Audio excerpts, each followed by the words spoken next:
Girls Aloud stars Cheryl, Kimberly Walsh, Nadine Coyle and Nicola Roberts reunited today to honor their late band member Sarah Harding.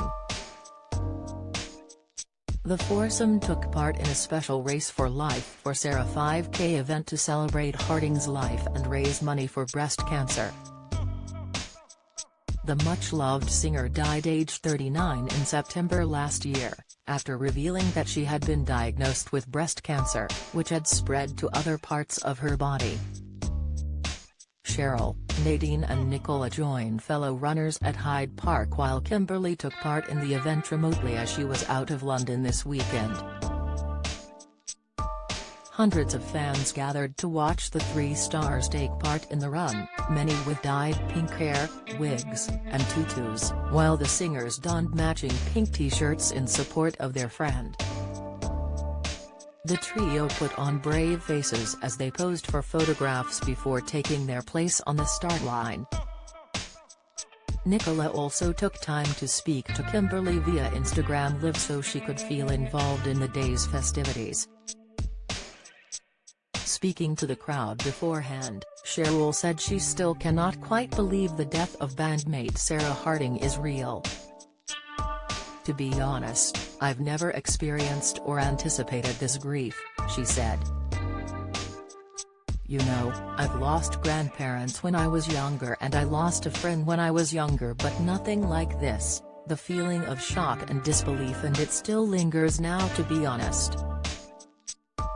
I still can't quite believe it's real." When asked if a Girls Aloud reunion without Harding could be a possibility, Cheryl, "It hasn't even been a year.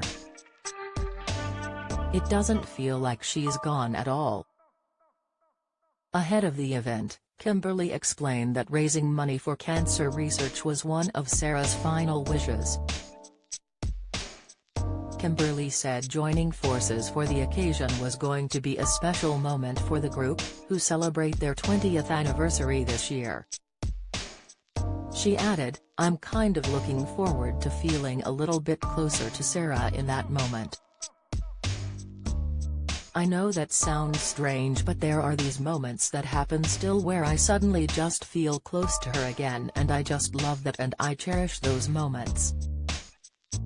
During an appearance on the BBC Radio 2's The Zoe Ball Breakfast show this month, Kimberly and Nicola spoke about the daily challenge of grieving the loss of their friend.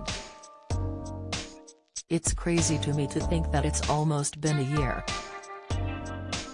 In September, it's coming up to a year.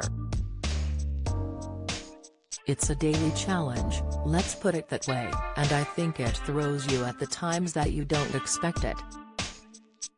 The singer admitted that at times a song or a plate of food will make her emotional, but added that she does find comfort in them as she does not want to lose these memories of Harding.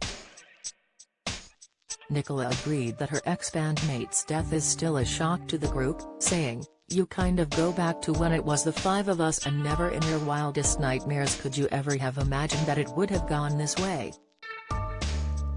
The girl band were formed on TV show Pop Stars, The Rivals in 2002 and went on to produce hit tracks such as Sound of the Underground and The Promise.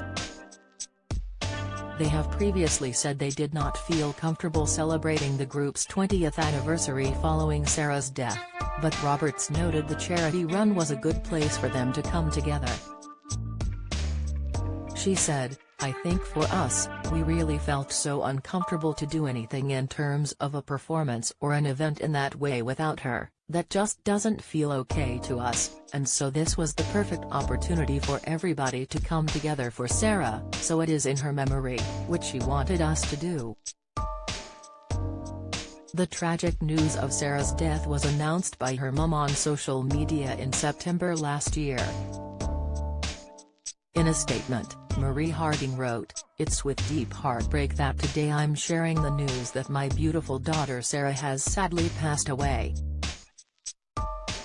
Many of you will know of Sarah's battle with cancer and that she fought so strongly from her diagnosis until her last day. She slipped away peacefully this morning. I'd like to thank everyone for their kind support over the past year. It meant the world to Sarah and it gave her great strength and comfort to know she was loved. I know she won't want to be remembered for her fight against this terrible disease. She was a bright shining star and I hope that's how she can be remembered instead. The news came a year after Sarah announced she had been diagnosed with breast cancer and was receiving chemotherapy in August 2020. My amazing mum, family and close friends are helping me through this, and I want to say a thank you to the wonderful NHS doctors and nurses who have been and continue to be heroes, she said at the time.